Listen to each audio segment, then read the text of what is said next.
এখন আমরা রয়েছি একদম র্যান্ডমলি চলে এসেছি, সেটা হচ্ছে কুমিরার একটা একদম গহীন পাহাড়ে।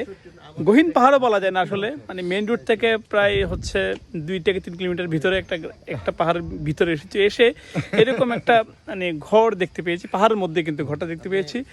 তো দেখতাম যে দেখেন এই যে এই পাশে বেশ সুন্দর রাস্তা, দুই পাশে ফুলের গাছ এবং হচ্ছে সুপারি গাছ করে রাস্তা তৈরি করা আছে। তো এই রাস্তাটা ধরে আমরা এদিকে আসলাম, এসে এই বাড়ির যে মালিক রয়েছেন তার সাথে কথা বললাম। তো আমরা এখন ওনার ঘরটাতে ঢুকবো, কি আছে দেখি একটু ঘরের ভিতরে।